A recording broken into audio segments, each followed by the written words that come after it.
तो कहानी के शुरू में हमें तबाह हुई दुनिया के मंजर दिखाए जाते हैं। कोलंबिया जैसी एडवांस सिटी के अंदर लोग ट्राइब यानी कबीलों की शक्ल में रह रहे थे। खाने के लिए वो पुराने जमाने के लोगों की तरह हंटिंग करने लगे थे, जबकि इन पर यहाँ हर वक्त म्यूटन का खतरा मंडराता रहता है। जो म्यूटेंट्स इन इंसानों को मारने के लिए हमेशा तैयार हैं। यह खुद भी पहले इंसान ही थे, लेकिन फिर किसी इन्फेक्शन के चलते वो ज़ॉम्बी में बदलने लगे। जैसे जैसे टाइम गुजरता चला गया, इन्फेक्शन तो चला गया, लेकिन तकरीबन सभी लोग म्यूटेंट्स में बदल गए। दुनिया तबाह हो गई और सर्वाइवर्स अपनी जिंदगियां बचाने के लिए कबीलों की शक्ल में रहने लगे। इस इन्फेक्शन को इतना अरसा बीत चुका था कि एक जनरेशन मर गई थी। अब दूसरी जनरेशन में कोई भी पढ़ा लिखा इंसान नहीं रहा था। समझ लें कि यह दुनिया दोबारा एडम की दुनिया बन गई थी। जिस कबीले को इस वक्त हम देख रहे थे, उस कबीले के लीडर का नाम ओरी था, जिसका बेटा सेवन सबसे बेहतरीन हंटर है। वह अकेला परफेक्ट लीडर बनने के लिए अपने लोगों का ख्याल भी रखता है। काफ़ी दिन से शिकार न मिलने की वजह से वह शिकार करने के लिए अपनी खास बाउंड्री से आगे निकल गया और वहाँ उसका सामना हो गया उसके डैड से, जो उस पर गुस्सा करते हैं और बोलते हैं, तुम्हें यहाँ आने की इजाज़त किसने दी? तुमने हम सबको खतरे में डाल दिया। सेवन को ऐसा नहीं लगता था। सेवन को लगता था कि उसके डैड और उसके ट्राइब के बड़े लोग कुछ ज़्यादा ही डरते हैं, और अगर ऐसे ही ये लोग शिकार के लिए आगे ना बढ़े तो कुछ दिन में उनकी मौत हो जाएगी, क्योंकि काफ़ी दिन से शिकार नहीं मिला था और काफ़ी दिन से ये लोग पत्ते खाकर गुजारा कर रहे थे। उसकी बातें सुनने के बाद और उसका जज्बा देखकर ओरी उसे आगे बढ़ने की इजाज़त भी दे देता है और खुद उसके साथ जाता है। जहां आगे बढ़ने पर वो देखते हैं कि इनके ही कबीले का एक और लड़का, जो कि शिकार में अच्छा था, वह भी सभी लोगों के लिए शिकार ढूंढने के लिए पहले ही आगे आ चुका था। अब ये लड़का कैलब भी इनके साथ मिल जाता है और ये लोग एक साथ आगे बढ़ते हैं। लेकिन काफ़ी दूर जाने पर भी जब इन्हें कोई शिकार नहीं मिलता तो ओरी इन्हें वापस चलने को कहता है। लेकिन तभी अचानक इन्हें एक बड़े जानवर के रोने की आवाज़ सुनाई देती है। कुछ ही सेकंड में यहाँ एक बहुत बड़ा यानी जॉइंट बीस्ट इनके सामने आ जाता है। यह बालू इन दोनों से कहीं गुना बड़ा था। ये लोग शायद उसे मार पाते, लेकिन कैलब और सेवन मिलकर उसके ऊपर हमला कर देते हैं। ये बीस्ट उनको उल्टा मारने लगता है। आंखों ही आंखों में कैलब सेवन को इशारा करता है कि वह खुद बीस्ट के लिए ट्रैप बनेगा। वह उसके नीचे चला जाता है और जैसे ही बीस्ट उसे पकड़ने के लिए नीचे झुकता है तो सेवन उसके सीने पे वार कर देता है और उसे मार डालता है। ये जानवर इतना बड़ा था कि इनकी महीनों की भूख मिटा देता।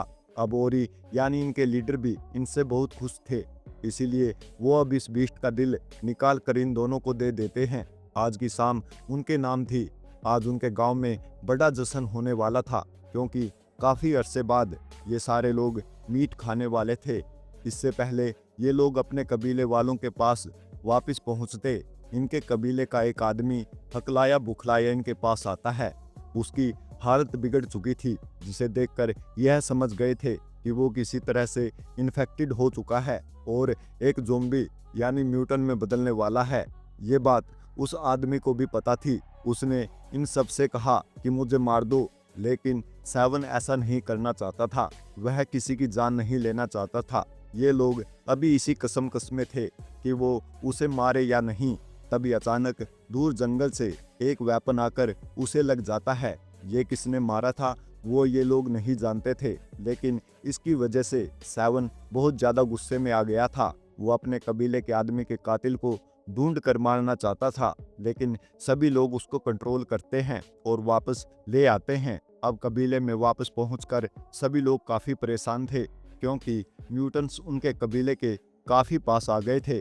अब वो टाइम दूर नहीं था जब म्यूटन उनके कबीले के ऊपर भी हमला कर देते। कबीले के बहुत से यंगस्टर कबीले वालों को समझाते हैं कि हमें यहाँ से कहीं और शिफ्ट हो जाना चाहिए, लेकिन कबीले के बड़े लोग ये नहीं मानते और कहते हैं कि इस जगह ने हमें बहुत प्रोटेक्ट किया है, हमें इस जगह को छोड़कर नहीं जाना चाहिए। उनकी डिप्रेसिंग बातें सुनकर कैलब अब सबके सामने आता है और कहता है, मेरे डैड कहा करते थे, कुछ चीज़ें बदलने के लिए हमें खुद को बदलना होता है। हमें अपने कबीले के लिए खुद कोशिश करनी होगी। उसकी बातें सुनकर कोई खुश नहीं होता और उसे मोटिवेट नहीं करता, बल्कि कबीले के बड़े लोग उसे डिमोटिवेट कर देते हैं और कहते हैं तुम्हारे डैड की ऐसी सोच थी, इसीलिए वो मारे गए। हमें यहाँ पर कैलब के फादर की स्टोरी पता चलती है, जिनको लगता था कि उनके कबीले के अलावा और भी सर्वाइवर इस दुनिया में होंगे, जिन्हें वो ढूंढने के लिए निकले थे और आज तक वापस नहीं आए। कैलब को आज की सारी बातों ने बहुत ज़्यादा दुखी कर दिया था। सारे कबीले वालों को लगता था कि उसके डैड मर गए हैं, लेकिन वह साबित करना चाहता था कि उसके डैड ठीक ठाक हैं। इसलिए उसने फैसला किया कि वो कबीले से बाहर अपने डैड को ढूंढने जाएगा। इसी प्लान के तहत वो अगली सुबह गांव से निकल जाता है। अभी वो ज़्यादा दूर नहीं गया था कि उसे न्यूटन का पूरा गिरोह अपने गांव की तरफ बढ़ता हुआ दिखाई देता है। कैलब वापस अपने गांव की तरफ मुड़ जाता है और गांव वालों को न्यूटन के आने की खबर देता है, जिनसे लड़ने के लिए गांव वाले तैयार हो गए थे। अब जब बहुत सारे म्यूटन उनके ऊपर हमला करते हैं तो ये सब लोग उनसे अच्छा मुकाबला करने की कोशिश तो करते हैं, लेकिन म्यूटन्स की तादाद बहुत ज़्यादा थी, सबको यह मार नहीं सकते थे। इसीलिए ओरी ने फैसला किया कि वो सभी लोग अपनी केव में चले जाएं। सभी लोगों को बचाने के लिए यहाँ ओरी अपना सेक्रीफाइस कर देता है और केव का दरवाज़ा बंद करते हुए न्यूटन को केव तक जाने से रोकने के लिए वह अपनी जान खतरे में डाल देता है और म्यूटन्स के हाथों मारा जाता है। सीन में हमें आगे दिखाया जाता है कि म्यूटन्स से अभी 3 इंसान लड़ रहे थे, जिनमें था सेवन, कैलब और सेवन की वाइफ डोरी। काफी टाइम गुजर चुका था, ये लोग थककर अब एक पत्थर के पीछे छुप जाते हैं। अब सेवन प्लान बनाता है कि अपने कबीले के लोगों को बचाने के लिए हमें म्यूटन को केव से दूर ले जाने की जरूरत पड़ेगी और यह काम करने के लिए उन्हें डिस्ट्रैक्ट करने का काम मैं करूंगा और फिर तुम लोग उनसे लड़ना। लेकिन फिर कैलब जवाब में उसे कहता है कि इनसे लड़ना बेवकूफ़ी होगी, हम सिर्फ 3 हैं, ये बहुत सारे। जैसा कैलब सोच रहा था, डोरी भी वही सोच रही थी कि इनसे लड़ने का आइडिया बेकार था। डोरी कहती है क्या हमें यहाँ से बाहर निकलकर अपने लिए मदद ढूंढनी चाहिए। अब ये लोग चलते हुए एक तालाब के पास आ जाते हैं। जब ये लोग तालाब के पास पानी पी रहे थे, दूर हमें देखने को मिलता है कि कोई उनके ऊपर नजर रखे हुए था। इस आदमी का नाम एमल था, जिसने पहले भी इनके ट्राइब के इन्फेक्टेड आदमी को मारा था। खैर, इनके पानी पीने तक वो यहाँ से दूर चला जाता है और यहाँ पर सेवन को कैलब के पास कुछ दिखाई देता है। वो एक बुक थी। सेवन पूछता है ये क्या है। कैलब जवाब में कहता है ये किताब है, इसके जरिए मेरे डैड ने मुझे पढ़ना लिखना सिखाया। अब ये लोग बातें कर रहे थे, इतने में अचानक इन्हें पीछे से हलचल महसूस हुई। पीछे मुड़कर इन्होंने देखा तो म्यूटेंट उनके ऊपर हमला करने के लिए आ रहे थे, जिनसे बचने के लिए ये लोग आगे बढ़ गए, लेकिन म्यूटन भी इनके बहुत करीब आ चुके थे। पीछे मुड़कर सेवन अब म्यूटन को मारने लगा तो वह मार नहीं पाया, क्योंकि ये म्यूटन उसके डैड ही थे। इससे पहले कि वो म्यूटन इन सब को मार देता, पीछे से कोई उस म्यूटन पर हमला कर देता है और उसे मार देता है। देखने को मिलता है यह एमल ही था जिसने उस म्यूटन को मारा था। उसे मारने के बाद उसने सेवन से कहा अब ये तुम्हारे डैड नहीं रहे थे, ये एक म्यूटन में बदल चुके थे और मैंने उसे मार के कुछ गलत नहीं किया, सिर्फ तुम्हारी जान बचाई है। यह कहकर वो इन सब के पास आ जाता है। इनसे पूछता है क्या तुम्हारी नाक से खून तो नहीं आ रहा। असल में इन्फेक्टेड होते ही सबसे पहली निशानी है कि नाक से खून निकलना शुरू होता है, लेकिन इन तीनों में से किसी के ऊपर भी म्यूटन ने हमला नहीं किया था। तब एमल इन्हें बताता है कि म्यूटन हमला ना भी करें तो उनके करीब सांस लेने से इंसान इन्फेक्टेड हो जाता है, लेकिन ये इन्फेक्शन थोड़ी देर में असर करती है। यहाँ पर एमल इन तीनों को यह भी बताता है वो कैलब के फादर को जानते हैं, जिनका नाम जैरेट था। असल में वो दोनों दोस्त थे।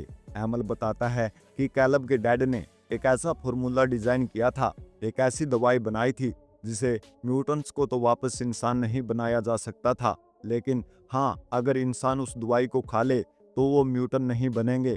यानी उसने एक ऐसा एंटीडोट बनाया था जिसे बाकी इंसानों को म्यूटेंट बनने से बचाया जा सकता था। लेकिन फिर अफसोस, एक दिन उसका फार्मूला एक शहर में रहने वाला सर्वाइवर चोरी करके ले गया। फिर बाकी सब उसके उस फार्मूले के मुताबिक दवाई नहीं बना पाए। क्योंकि किसी को पढ़ना लिखना नहीं आता था। लेकिन कैलब के डैड ने अपने दोस्त को बताया था कि उसने अपने बेटे को पढ़ना लिखना सिखाया है और इसी वजह से एमल उनके कबीले के आसपास चक्कर लगाया करता था। असल में कैलब को ही ढूंढना चाहता था ताकि कैलब की हेल्प से यह लोग दोबारा उस दवाई को बना सके और सभी इंसानों को बचा लें। यहाँ पर इन सब को एक बात भी पता चलती है, एमल खुद भी इम्यून है, मतलब एमल ने कैलब के डैड वाली मेडिसिन खाई हुई है और वो कभी म्यूटन नहीं बनेगा। अब एमल इन सब को अपने घर ले जाता है जो दरिया के दूसरे पार था। ये लोग यहाँ सेफ इसलिए रहते थे क्योंकि सभी म्यूटेंट्स को पानी से डर लगता था, वो पानी को पार नहीं करते थे। अब इन 3 लोगों को देखकर एमल की वाइफ गुस्सा हो जाती है क्योंकि उसे डर था कि ये तीनों इन्फेक्टेड भी हो सकते हैं। लेकिन एमल उन्हें समझा देता है कि ऐसा नहीं है। वैसे भी किसी म्यूटेंट से उनको ज़्यादा खतरा नहीं था क्योंकि इन लोगों ने एंटीडोट लिया था। खाना खाते हुए एमल इन सबको बताता है कि पुराने इंसानों ने दुनिया से खत्म हुए जानवरों को दोबारा बनाने की कोशिश की और उनका यह एक्सपेरिमेंट खराब हो गया। वापिस दुनिया में खत्म हुए जानवर आने की बजाय दुनिया में एक इन्फेक्शन फैल गई जिसकी वजह से लोग म्यूटन यानी ज़ॉम्बी बनना शुरू हो गए। खैर, अब एमल का पॉइंट ये था कि ये तीनों लोग शहर जाएं और उस आदमी से कैलब के डैड का बनाया हुआ फार्मूला ले आएं जिससे कि इंसानों को सिक्योर किया जा सके और इस मिशन के लिए ये तीनों मान जाते हैं। सीन में आगे दिखाया जाता है जहां पे सभी म्यूटन उनकी केव का दरवाजा तोड़ने की कोशिश में हैं और अंदर बैठे सभी लोग डर रहे हैं। कुछ यंगस्टर दोबारा इनको समझाते हैं कि हमें यहाँ से बाहर निकलने का कोई रास्ता ढूंढना चाहिए, लेकिन बड़ों का ये भी मानना था कि यहाँ से बाहर निकलना ठीक नहीं है, बल्कि हमें यहीं रहते हुए गॉड से प्रेयर करनी चाहिए। लेकिन यह उन्हें ठीक नहीं लग रहा था। ऐसे में एक यंगस्टर खुद उठा और केव की दूसरी तरफ से पत्थर तोड़ने लगा ताकि वह यहाँ से दूसरी तरफ जा सकें और इस काम में कैलब की बहन भी उसकी मदद करने लगी। फाइनली यह लोग काफ़ी सारे पत्थर तोड़ने के बाद एक दूसरी जगह पर आ गए थे जहाँ से एक छोटा सा झरना बह रहा था। वहाँ पे ठंडी हवा भी आ रही थी, मतलब साफ था कि पहाड़ की दूसरी तरफ कोई नया इलाका था। अब पहाड़ तोड़ते तोड़ते कैलब की बहन अकल लौटाती है कि इस झरने के नीचे से निकलकर वह दूसरी तरफ जाने का फैसला करती है, लेकिन पानी में जाते ही फौरन वह बाहर निकल आई क्योंकि पानी में बहुत सारी लीचीज उसकी बॉडी से चिपक गई थी। ये लोग मिलकर उसकी बॉडी से लीचीज उतारते हैं, लेकिन फिर यह लड़की एक और मर्तबा पानी के अंदर जाने का फैसला करती है क्योंकि अगर यह लोग वहां रहते फिर भी मर जाते। यहाँ ट्राइब में दिखाया जाता है कि एक म्यूटन दरवाजे में बने हुए गैप के जरिए उन लोगों पर हमला करने की कोशिश करता है, तो ट्राइब के लोग उसका हाथ पकड़कर उसे ही मार देते हैं। लेकिन अब ट्राइब के सबसे बूढ़े इंसान की नाक से खून बहने लगा था और इसका मतलब साफ था कि वो इन्फेक्टेड हो गया था, वो म्यूटन बनने वाला था। ऐसा इसीलिए नहीं हुआ था कि किसी म्यूटन ने उसके ऊपर हमला किया था, बल्कि ऐसा इसलिए हुआ था कि वह काफ़ी देर से म्यूटन के इर्द गिर्द सांस ले रहे थे और अब यह बात साफ थी कि जितने भी लोग इस केव में बचेंगे वो सभी म्यूटन बन जाएंगे। अब हमें दिखाया जाता है कि कैलब की बहन और उसके बाकी साथियों को फाइनली यहाँ से बाहर जाने का एक रास्ता मिल जाता है। इन्हें झरने के दूसरी तरफ जाकर पहाड़ के ऊपर रोशनी दिखाई दे रही थी जहाँ से ये लोग पहाड़ से बाहर निकल सकते थे। खुशी खुशी ये लोग आगे बढ़ते हैं और जैसे ही उनका साथी बाहर निकलने वाला होता है वो देखता है कि उस जगह पर पहले से बहुत ज़्यादा म्यूटन हैं, यानी बहुत ज़्यादा ज़ॉम्बी हैं जो उन्हें देख चुके थे और वो उनके ऊपर हमला करने लगते हैं। अपने बाकी दोनों साथियों को बचाने के लिए ये लड़का अपना सेक्रीफाइस दे देता है और उसी झरने के एक छोटे से सुराग के पास रुक जाता है जहाँ से वो लोग यहाँ पर आए थे ताकि वो म्यूटन इस रास्ते के जरिए दूसरी तरफ ना जा पाए। फिर ये म्यूटन्स इस आदमी को चीर फाड़ कर खा जाते हैं, जबकि कैलब की बहन और उसका दूसरा साथी केव के अंदर आ जाते हैं। यहाँ आकर इन्होंने देखा कि केव की हालत बहुत खराब थी, लोग बीमार हो चुके थे, उनके नाक से खून बह रहा था और बहुत सारे लोग म्यूटन बनते जा रहे थे और एक आदमी जो तकरीबन म्यूटेंट बनने के लिए तैयार ही था, वो बहुत ज़्यादा दर्द में था। वो इन लोगों से कहता है कि मुझे मार दो। कोई उसकी बात पर ध्यान नहीं देता, लेकिन कैलब की बहन उसे मार देती है और बाकी लोगों से कहती है अगर वह भी इस हालत में पहुंच जाए तो तुम लोग भी उसे मार देना। यहाँ दूसरी तरफ देखने को मिलता है कि कैलब के साथ सब लोग नदी के जरिए शहर का सफर कर रहे थे, जहाँ ऊपर से इन्हें बहुत सारे ज़ुम्बी ने देख लिया था और वो इनके ऊपर पत्थर मारने लगे। लेकिन ये लोग भी जल्दी जल्दी अपनी बोट वहां से दूर लेकर फाइनली एक जगह पर पहुंच गए। एमल ने बताया कि शहर आ चुका है, अब हमें दूसरे सर्वाइवर्स को बुलाने के लिए उनको सिग्नल देना होगा। इसके लिए हम आग जलाते हैं। वह एक टावर के ऊपर जाकर आग जला रहा था, तो तब यहाँ उसे बहुत से म्यूटेंट ने देख लिया। आवाज़ देकर वो कैलब और सेवन को वहाँ से भाग जाने को कहता है और खुद उनसे लड़ने लगता है। पहले तो उसने ऊपर से ही इन म्यूटेंट पर तीर चलाए, फिर वह नीचे उतर आया, जहाँ बहुत सारे म्यूटेंट ने एक साथ उसके ऊपर अटैक कर दिया। इन म्यूटेंट से लड़ते हुए उसके पांव डगमगा गए। वो एक पहाड़ी के दरमियाने में गिर गया, जहाँ एक म्यूटेंट उसे निकालने के लिए अंदर गया, तो एमल ने वहीं स्टैम्प करके उसे मार दिया। अब वो इस म्यूटेंट की डेड बॉडी के पास अटक हो चुका था।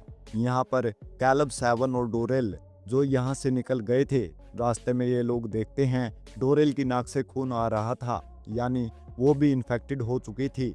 वो ये देखकर डर जाते हैं और यहाँ पर एमल के पास दिखाया जाता है कि दूसरे सर्वाइवर्स ने उसके आग जलाने के सिग्नल को देख लिया था और वह उसे बचाने के लिए यहाँ पर आ गए थे।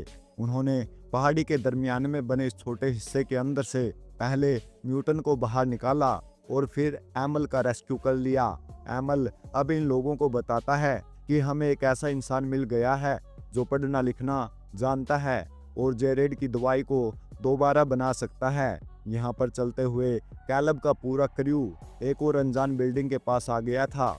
ये उसी आदमी की बिल्डिंग थी जिसने कैलब के डैड का फार्मूला चुराया था। यहाँ आकर सेवन एक आदमी से येलो पाउडर के बारे में पूछता है, तो ये सुनते ही वो डर कर भाग जाता है। सेवन उसका पीछा करता है और देखता है कि वो आदमी अपने मालिक के पास आया था, यानी उस आदमी के पास जिसने कैलब के डैड की मेडिसिन चुराई थी। अब कैलब उनके पास आकर रिक्वेस्ट करता है, अगर आप मुझे थोड़ी सी दवाई दे दें तो मैं वो फार्मूला दोबारा बना लूँगा। लेकिन यह आदमी दवाई देने के लिए नहीं मानता, क्योंकि ये उसने अपनी नस्ल को बचाने के लिए संभाल कर रखी हुई थी। हाँ, लेकिन वो कैलब को इतनी इजाज़त दे देता है कि उसके इस एरिए में एक लाइब्रेरी है, वह वहाँ पर जाकर नया फार्मूला बना सके। यहाँ पर ये लोग डोरेल को एक अलग जगह पर रख देते हैं ताकि उसकी इन्फेक्शन बाकी लोगों तक ना फैले। लेकिन यहाँ के किसी आदमी को वैसे भी डोरेल से खतरा नहीं था, क्योंकि यहाँ के सभी लोगों ने उस पाउडर से अपने आप को इम्यून कर लिया था। अब कैलब लाइब्रेरी में जाकर उस फार्मूले को बनाने की तलाश करने लग जाता है, जबकि यहाँ सेवन उस आदमी यानी बादशाह की बेटी के पास उसे दवाई मांगता है कि लड़की उसे दवाई क्यों नहीं देती। लेकिन जब सेवन उसे बताता है उसके डैड ने दवाई को चुराया था, तब लड़की का दिल टूट गया और उसने सेवन की मदद करने का फैसला कर लिया, क्योंकि वह यह बात जान गई थी कि सेवन सबकी जान बचाना चाहता है। ये सारी बातें करने के बाद वो लड़की सेवन को एक सेफ के पास ले जाती है जिसके अंदर मेडिसिन रखी थी। उसकी चाबी हमेशा उसके डैड के गले में रहती थी। सेवन इस सेफ को देखकर कहता है कि इसे अरसे से खोला नहीं गया, क्योंकि इसके ऊपर बहुत ज़्यादा धूल जमी थी। लेकिन वो लड़की कहती है कि मेरे डैड तो रोज़ थोड़ी सी मेडिसिन लेकर यहाँ से जाते हैं। इसका साफ मतलब था कि मेडिसिन यहाँ पर नहीं थी। मेडिसिन को ढूंढना एक नया चैलेंज हो गया था, जिसके लिए ये लड़की एक आइडिया निकालती है और भागते हुए जाकर अपने डैड से कहती है कि कोई मेडिसिन चुराने के लिए आपके रूम में आ गया है। वो आदमी बौखलाकर जल्दी से रूम में जाता है और चेक करता है कि उसकी मेडिसिन तो सेफ है या नहीं। उसने मेडिसिन को दीवार के अंदर छुपाया था और ये चीज़ ऊपर खड़े सेवन ने देख ली थी। ये देखते ही सेवन ने नीचे जंप किया और आकर इस आदमी को बेहोश कर दिया। इससे पहले कि वो आदमी को मार देता, उसकी बेटी आकर कहती है, नहीं, मेरे डैड को छोड़ दो और ये मेडिसिन ले जाओ और इससे सबको ठीक कर देना। ये कहते हुए उसने मेडिसिन उसके हवाले कर दी। सबसे पहले सेवन ने मेडिसिन खुद खाई क्योंकि वो खुद भी इन्फेक्टेड हो चुका था। जिसके बाद वो इसे डोरेल के पास लेकर गया और उसने डोरेल को भी ठीक कर दिया। इसके बाद वो लोग कैलब के पास गए, जिसे फार्मूला तो मिल गया था, लेकिन उसकी हालत इन सब से ज़्यादा खराब हो गई थी। डोरेल जल्दी से उसे मेडिसिन खिलाकर ठीक करती है और फिर यह लोग फार्मूला और मेडिसिन लेकर वहाँ से भाग निकलते हैं। पहाड़ी के रास्ते से होते हुए इन्हें एक पहाड़ से दूसरे पहाड़ तक जाना था, जहाँ पर इन्होंने एक रस्सी का ब्रिज बनाया हुआ था। यह ब्रिज बहुत ज़्यादा खतरनाक था। इसके ऊपर चलते हुए इनके पीछे उस आदमी के गार्ड भी लग गए थे। वो गार्ड लगातार इनके ऊपर हमला कर रहे थे। इस हमले में कैलब मारा जाता, लेकिन इसके लिए कैलब को बचाना बहुत ज़्यादा ज़रूरी था, क्योंकि कैलब ही वो एक इंसान था जो अपने डैड की मेडिसिन बनाकर सभी इंसानों को बचा सकता था। कैलब को बचाने के लिए सेवन आगे बढ़ता है और दूसरे लोगों से लड़ने लगता है। इससे पहले कि ये लोग इस ब्रिज के जरिए उनकी पहाड़ी तक पहुंच जाते, सेवन ब्रिज को अपनी तरफ से काट देता है, जिससे गार्ड नीचे गिरने लगे। ये देखकर गुस्से में दूसरे गार्ड ने सेवन के ऊपर तीर से हमला किया, तो तीर सीधा जाकर सेवन के सीने पे जा लगा और वो दोनों पहाड़ों के दरमियान बीच बनी एक खाई में गिर गया। और मौके का फायदा उठाते हुए डोरव कैलब को लेकर यहाँ से जा चुकी थी। रास्ते में इन्हें एमल के ट्राइब के लोग भी मिल जाते हैं, जो इन्हीं को ढूंढ रहे थे। वह इन लोगों को रेस्क्यू कर लेते हैं, पर वो चाहते थे कि कैलब उन्हें अपने डैड का फार्मूला दे दे। लेकिन कैलब कहता है कि देखें, आप सब लोग इस दवाई को पहले से ही इस्तेमाल कर चुके हो। यह दवाई आपको अगली जनरेशन के लिए चाहिए, लेकिन हमारा ट्राइब बहुत ज़्यादा खतरे में है। उनके ऊपर तो म्यूटेंट्स ने हमला भी किया है और उन्होंने ऐसी कोई मेडिसिन भी नहीं ली है। ये सुनकर ट्राइब वाले कैलब की मदद करने को तैयार हो जाते हैं और वो सब मिलकर कैलब के ट्राइब की तरफ बढ़ते हैं, जहाँ जाकर इन्होंने देखा कि उस ट्राइब की हालत बहुत बुरी थी। म्यूटेंट्स उनके केव का दरवाज़ा खोलने ही वाले थे बाकी लोगों पर हमला करने के लिए, लेकिन ठीक उसी वक्त पर एमल के ट्राइब के लोग दूसरे ट्राइब को बचाने के लिए इन म्यूटेंट्स से लड़ने लगे। और फिर डोरेल जाकर अपने ट्राइब के लोगों को वो मेडिसिन खिलाने लगती है ताकि वो लोग म्यूटेंट ना बन पाएं। और यहाँ पर धुआंधार लड़ाई चल रही थी, जिसके अंदर सभी ट्राइब के लोगों ने हिस्सा लेना शुरू कर दिया था और इन्होंने मिलकर काफ़ी सारे म्यूटेंट को मार भी दिया। अब कैलब जैसे ही बाहर निकला तो उसने देखा कि आदमी जो मेडिसिन चुरा कर लाया था उसे मारने के लिए आ गया था। उसने कैलब के ऊपर तीर चलाया, लेकिन इससे पहले यह तीर कैलब को लगता, उसे बचाने के लिए एमल सामने आ गया। उसने कैलब को लगने वाले तीर को अपने सीने पे ले लिया। इसे देखकर कैलब को बहुत गुस्सा आया और उसने अपने हाथ में पकड़ी एक कुल्हाड़ी को उस आदमी की तरफ फेंका। कुल्हाड़ी लगने से उस आदमी की वहीं पर मौत हो गई। फिर आखिर में हमें देखने को मिलता है कि सब ठीक हो गया और सभी म्यूटेंट्स मारे गए और उनका ट्राइब भी अब सेफ था। यह सब कैलब की वजह से हुआ था। डोरेल इमोशन में बहकर उसे गले से लगा लेती है। यहाँ पर हमें पता चलता है कि डोरेल भी कैलब को पसंद करती थी। खैर, अब फिल्म के आखिर में दिखाया जाता है कि कैलब और उसकी बहन बच्चों को पढ़ाने का काम करने लगते हैं। यहाँ पर देखने को मिलता है एमल भी ठीक हो चुका है, जिसने उस दिन कैलब का तीर अपने सीने पे लिया था। डोरेल और कैलब दोनों मिलकर एमल को उसके घर छोड़ने के लिए जाते हैं, जिसके बाद कैलब के पास अपना एक नया मिशन था। उसे दोबारा उसी शहर में जाना था जहाँ जाकर उसके डैड ने वह मेडिसिन बनाई थी। वह भी उस मेडिसिन को बनाकर बाकी सब इंसानों को ठीक करना चाहता था। और अब बस इसी के साथ ये कहानी यहीं ख़त्म होती है।